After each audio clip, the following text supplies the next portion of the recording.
You too. I don't know if y'all peep, but Coinbase is not playing with none of the hackers. They say, yo, we want money. They say, yo, we got it, but we not giving it to you. We giving it to our own hackers. On guard. So, cybercriminals have just bribed Coinbase customer support agents out of a bunch of user data, and now they're demanding $20 million. Also, in your hacking news roundup, things get embarrassing for a notorious ransomware gang, and why paying a ransom doesn't always make the bad guys go away. But first, Coinbase is done. We'll talk. If you guys ever get a tech startup or get into a situation where you think money is the answer, don't. The minute you give it to him, he's gonna know that money will always be the answer. And death is gonna be coming right after because we know you got it now. When you never have it, like you never even show them you have it, now you're playing with yourself. Like you're playing with whatever possibilities could be played with, but at least it's a possibility. There's no guarantee. You should give him the money, or there's guaranteed ass whoopings in the future. All good companies do when they suffer a severe data breach, have their CEO make a scripted but seemingly off-the-cuff selfie video conveying a sense of concern but also resilience. Coinbase's boss revealed that some of their customer support agents were contacted by cybercriminals who successfully bribed them out of a bunch of customer data. We're talking things you might expect, like names and contact information, but also images of your government-issued ID, along with your crypto balances and transaction history. The perfect dataset for social engineering scammers wanting to trick you out of your crypto. But it potentially gets a hell of a lot darker than that. Recently, there's been a whole array of kidnappings targeting people with large crypto wallets. Just last week in Paris, kidnappers targeted the daughter of a crypto executive, trying to drag her off the street and into their van.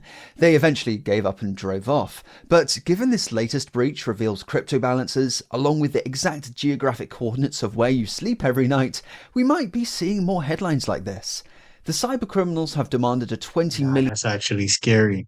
One of the reasons why it's scary is because low key, I had one of those scams happen, but it's not like the address I use is the address I live at.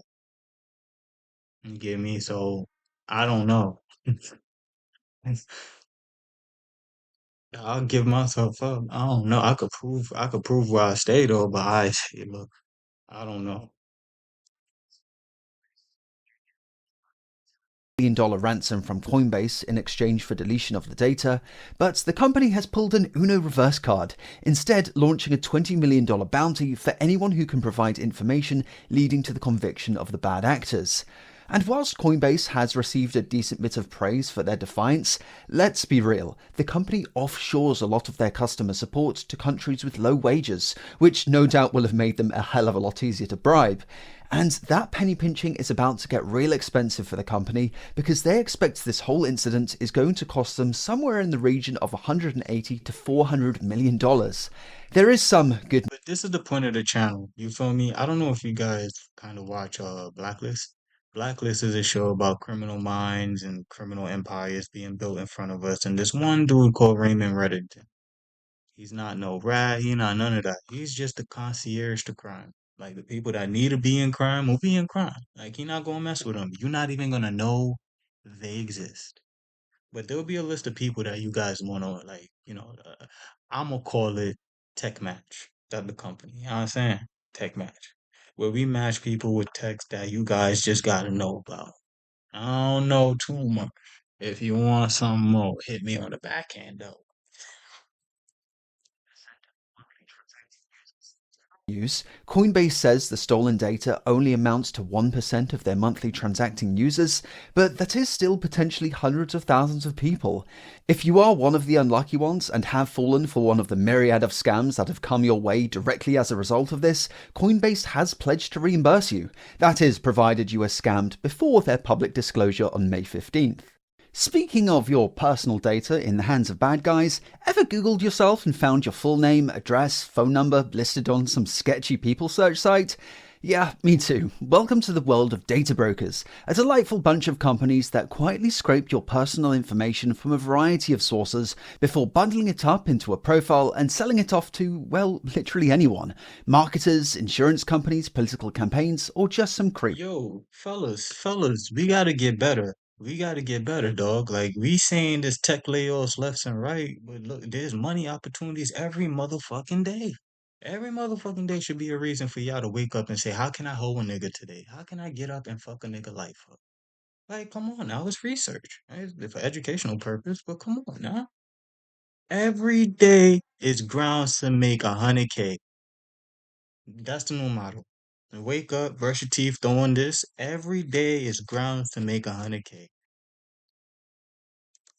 with a credit card. But today's sponsor, Nonsense. DeleteMe, helps you fight back. Just complete a quick profile so DeleteMe knows what to look for, and within a week, DeleteMe will send you a personalized report showing which data brokers are hoarding your info. But best of all, they'll start firing off removal requests on your behalf. And as long as you stay subscribed, they'll keep scanning, reporting, and removing that data. So if you want to stop random websites from selling your You ain't trying to personal hear about data, DeleteMe, you'll be man. happy to That's hear the that DeleteMe poppers. is giving you guys 20% off their eligible plans with my link down in the description. And DeleteMe is also international, serving multiple countries. Just make sure to click the correct link in the description to take back control of your data today. Next up, the world's most famous ransomware gang, Lockbit, has had their dark websites hacked, defaced, and a bunch of embarrassing data released. Lockbit used to be the world's top ransomware gang, not so much anymore. They've fallen off the leaderboard quite a bit since their glory days, but they still remain notorious because of just how much drama they've been involved in. Last year, they were hacked by UK security services, who proceeded to give them a masterclass in trolling. After recovering from the hack, Lockbit's leader wrote one hell of a monologue about how cybercrime brings meaning to his life and that he Yo, please, please, please. I'm like, this is just for the community. I'm friendly. I don't want to be an enemy. If anything, I want to be a lobbyist. Put me in the middle. Shoot me if you guys got to. You feel me? Make me the spokesperson. That's all I'm saying. But don't, I ain't into that. I'm playing both sides. I'll let you know right now. I'm the concierge, bro, but I'm always going to choose the side that's choosing me. And I know I'm playing play. could never be stopped, following which the FBI doxed him.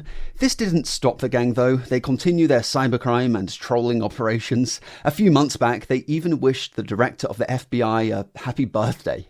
And now, the latest installment in this long-running soap opera saw their dark web admin panel defaced. Don't do crime, crime is bad. Hugs and kisses from Prague. The hacker left a link to download paneldump.zip.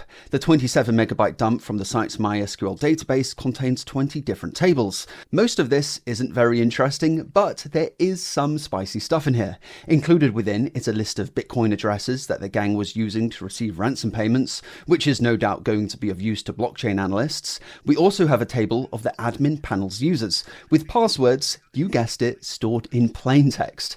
From the list, it's clear most users had good randomized passwords, but that's not true for everyone. There is a Lockbit123 in here. But the most interesting thing in the dump is a table of chat logs containing thousands of messages between Lockbit and their victims negotiating prices for those all-important decryption keys. Reading through this, you get an idea of just how desperate some of these people are. These are just some examples I picked out from different conversations. In an interview, Lockbit's leader admitted that the hack hasn't been great for their reputation, but we still don't know who's behind it. However, the same defacement message was recently posted. Yo, like, comment, subscribe if y'all like some of this tech news, because I honestly didn't know cyber crimes was at a rate like dog. It almost made me want to say if you can't beat them, join them. And before you guys say this is what you guys all say, like look, all your IT security specialists, I don't know what the recruitment process is like, but if it isn't as enticing as whatever they're offering on the black market, you lost me.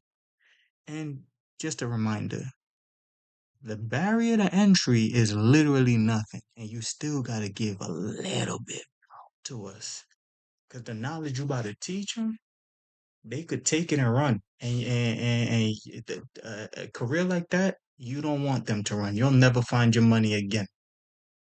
We talking real business now, US. We not talking about nothing left, right. If you want to make sure you know where your money is, the IT security department got to be more of a police enforcement, right?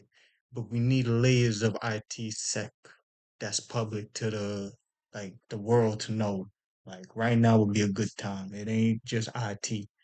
We could do IT and bug bounties. We could do penetration testing. We could do a lot of different things, security network testing, fuck anything in the world that'll allow us to understand how these hackers are making money like that. You gotta allow someone to legally do a PPP loan. I'm just saying, some of the stuff that you guys are strict on, you're only strict on it because you can't get a hold of it. Once y'all outed the dude that made Cash App, I'm pretty sure Cash App scams didn't stop. So what makes you think it's gonna stop if you like don't address the main issue, which is IT people just converting to black hats? You guys got to start inviting the crime more, man. You guys got to do that. On the dark website of the ransomware gang Everest when they were hacked last month. So clearly there's some Praga vigilante lurking in cyberspace, trying to make life difficult for these cybercriminal gangs. Next up, a lesson on why paying cyber ransoms doesn't always work out. PowerSchool is a cloud-based service that schools across the world use for logging enrollment, attendance, grades. It's essentially what teachers use to run the asylum. And in December, they suffered a crippling and totally preventable data breach. Their customer service portal was accessed by hackers by using a single set of compromised credentials. With no two-factor authentication in sight, our hackers were let right in. And monetizing this access was easy, because as PowerSchool explains, there was a certain maintenance access tool that allows PowerSchool engineers to troubleshoot performance issues. And troubleshooting performance issues apparently includes exporting entire databases. So our hacker was able to simply download the personal data of students and their teachers. Who Names, remains addresses, phone unknown. You numbers, guys hear social that? security numbers, medical You data. guys The aren't paying hackers planned attention. for the There's a lot lot. of And we're unknown not talking characters. You just get one the or two ones that get schools, caught, but data not the on an ones that don't estimated get caught. 60 million And even the students, ones that get 10 caught million in this teachers industry, across they want to get caught. 6,500 school districts, It's a mainly in the movement. US and Like this Canada. shit, The this shit hacker, who funky, remains dog. unknown, threatened to leak the entire contents of the breach if PowerSchool didn't pay a ransom. And pay a ransom they did. Exactly how much isn't clear, but given this is a company with a market cap of almost $4 billion, it's unlikely the hackers would let them off with anything less than a seven-figure sum. In return, the hacker sent them a video of him deleting the data, a dubious standard of proof at best, but perhaps enough to calm the nerves of PowerSchool executives. Fast forward to present day, and PowerSchool has learnt the hard way that paying a ransom doesn't always make the bad guys go away. This is a letter from the Toronto School District, which was a PowerSchool customer. Addressed to parents of students, it reveals that whilst PowerSchool did pay a ransom, it turns out the hacker did not destroy the data as promised, and now they're double dipping. The school district has themselves received communication from the threat actor demanding that they also pay a ransom. At this point, Yo, hackers are the biggest trolls ever. I fuck with it, though. Yo, on this note, I'm gonna leave the link in the comment below. Just like, comment, subscribe. We on the road to 5K. You feel me? We trying to get it any means necessary and build some stuff like this. But just kick back and have some cool hot times with the guys. I'll see you in the next one.